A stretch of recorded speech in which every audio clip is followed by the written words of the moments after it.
acronym of this video's title may or may not have anything to do with the other BTU, if you know what that is. Related to battles and fire. But I will tell you, trading Bitcoin under fire, or Bitcoin trading under fire, is quite an experience. Now, what do I mean by Bitcoin trading under fire? Am I going on the battlefield and pointing my wallet at someone else's wallet and exchanging the transaction in the middle of rockets flying over our head? Well, actually, kind of, yeah. Basically, what I mean is conducting any kind of trades or transactions when you just happen to be located in a place where there are literally rockets flying overhead. In this case, Hezbollah rockets flying overhead. That's where I've been doing that recently. Now, why would I be there? Well, if you're anywhere in Israel, at the moment, Hezbollah rockets are targeting pretty much the entire northern half of the country, all the way down to Tel Aviv. They've already fired. And they have the capability to actually cover the entire country. It doesn't mean that they'll actually use that capability, but they have used the capability of going about halfway down the country. Now, granted, it's not a very big country, and it's only like 450 kilometers long, maybe 500 at the longest stretch from end to end or whatever. It's a relatively small country, about 450 kilometers from the north tip to the south tip. So for Hezbollah to be able to fire at distance isn't such a surprise. And if you are anywhere in the northern half of the country, you're directly under their rocket attacks from time to time. If you're anywhere within 100 kilometers or 50 kilometers or 30 kilometers or closer, you're probably hearing air raid sirens at least every other day, if not every day.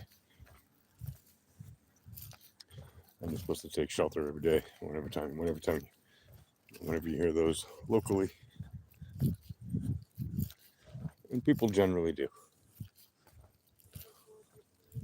Part of the reason they generally do is because if they're working at home or living at home or at the office or in a shop or wherever they might happen to be, a lot of those places already have secure rooms, basically bomb shelters, reinforced concrete rooms with reinforced steel doors and blinders or shutters that people can go into and, in theory, stay relatively safe from explosions.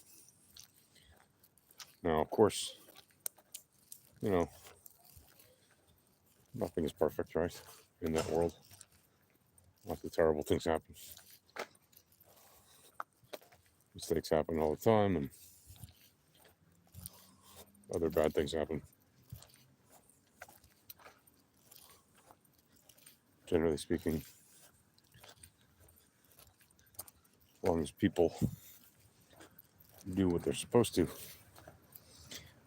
when they're underneath the protection of what they call the multi-dimensional umbrella of defense, well, then generally most people tend to stay protected and out of harm's way.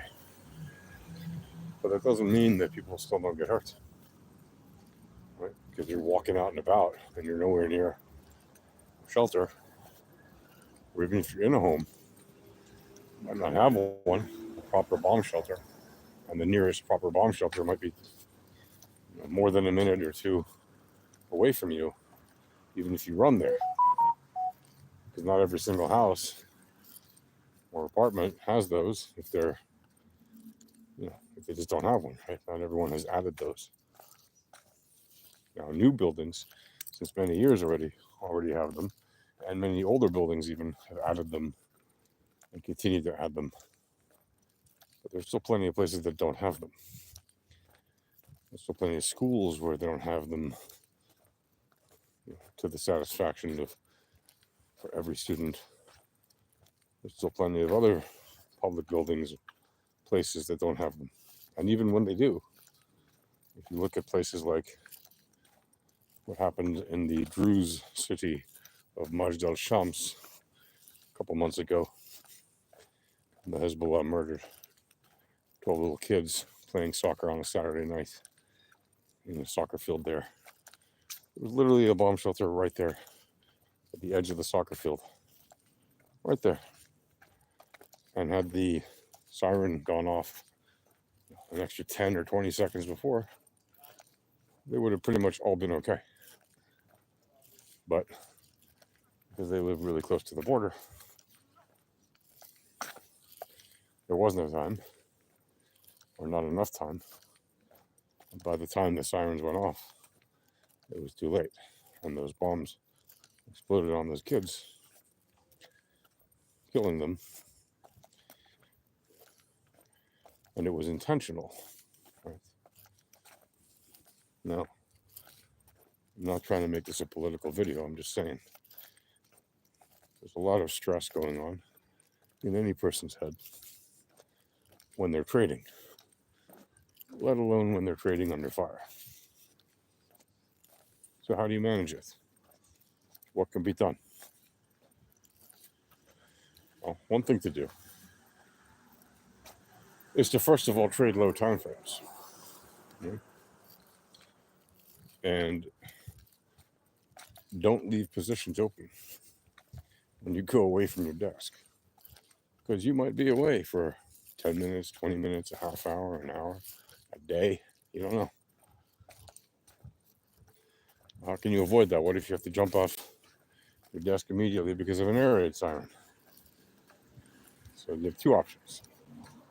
One, whatever your position is at, just click the market close button and just mark it close. Okay? Doesn't matter if you're in a profit or a loss. You don't want to run away from your desk to a bomb shelter, leaving a trade open. That hasn't happened to people that they did, and they came back and they were in a bigger profit. Of course it does. But it's not a risk you want to be taking. And it's certainly not a risk you want to be thinking about when you're stuck in a bomb shelter and you have no idea what's going on. The other solution is have the mobile app of your exchange on your phone. And when you are away from the desk,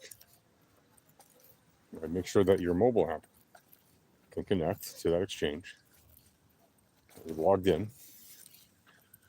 And if you need to, you can use it to close your order, preferably with a limit order, but if need be, with a market order, right? It is not a time to panic during an air raid drill, or not a drill, during an air raid. Right? It's time to stay calm. Move your butt to safety immediately. Bring anybody else there that you have to bring there if you're responsible for anyone else. Right? Be it elderly or small children, or whatever it might be. Right? Make sure you bring what other life forms are depending on you to the shelter. Okay? And if you're the capable one, then you're the last one in. You open the door, put them inside, you get in last, and you close that door.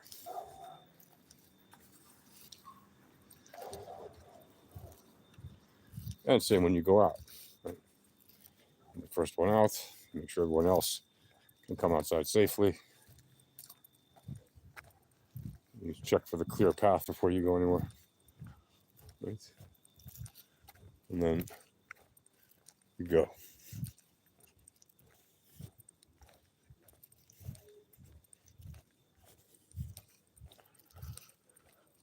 Reasons to do that are very simple. You remain stress-free, much better than if you're in panic mode and if you leave your trades open without monitoring them. That's the one good thing about mobile apps and trading. I don't trade with my mobile app, but I will close positions with it. And yeah, I'll look at the mobile app and I'll see TradingView on my mobile phone. I'll keep it open on the 1 minute just to keep an eye on it in case it happens to be in a big move when I happen to be under rocket fire in a bomb shelter. Right?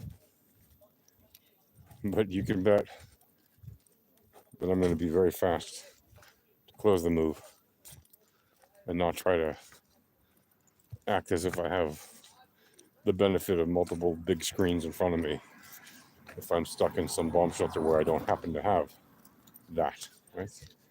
Now, if I'm in a shelter where I have all that, no big deal. Carry on working. By the way, a lot of people have their offices at home in bomb shelters for precisely that reason. A lot of families make a bedroom out of those rooms because usually they're about the size of a bedroom, if not bigger. And very often they'll put a kid's bed in there with a desk and a computer. So it's entirely possible that if you don't have any kids, you can just have a proper office in there. Or even if you do, you might actually have room, depending on your shelter space, to put in, a 2 computer setup, one for yourself and one for your kid or kids. And then you can actually trade in there, even when things are getting hairy. Another reason to do that, it's a great way to take your mind off of things, especially if you're stuck in it for a while. But the first thing when you do in the shelter is not to jump on your trading desk and start trading. First thing to do is make sure everybody else around you is actually, before anything, safe, secure, and feeling well, calm, not panicking. They have something to do to pass the time, books to read, games to play, songs to sing. Maybe depending on where you are and what kind of situation it is, you might play radio or TV or internet videos. Of course, if it's a case where it's an attack like ground attacks, like happened on October 7th, then you actually have to be silent. So there's none of that happening. So it very much depends what kind of attacks you're under. Anyway, I hope this has been useful to you. If you ever find yourself under a rocket attack, trading Bitcoin or anything else. And, just some food for thought if you're ever in that situation about how to do that and not lose your mind or your trades just because there happen to be some nasty rockets or other kinds of bad guys or bad assets coming towards you. Keep yourself safe, first of all. Do what you got to do. And once you've secured that, continue doing what you want to do. Trade well. And, take profits early and often. Limit your loss and don't be emotionally attached to your trades. Even if those trades happen to be happening while you're under fire. All right, that's going to do it for now, folks. We'll see you guys on maybe Monday for the last trading day of September. Maybe sooner. We'll see how it goes. All right, take care for now, folks.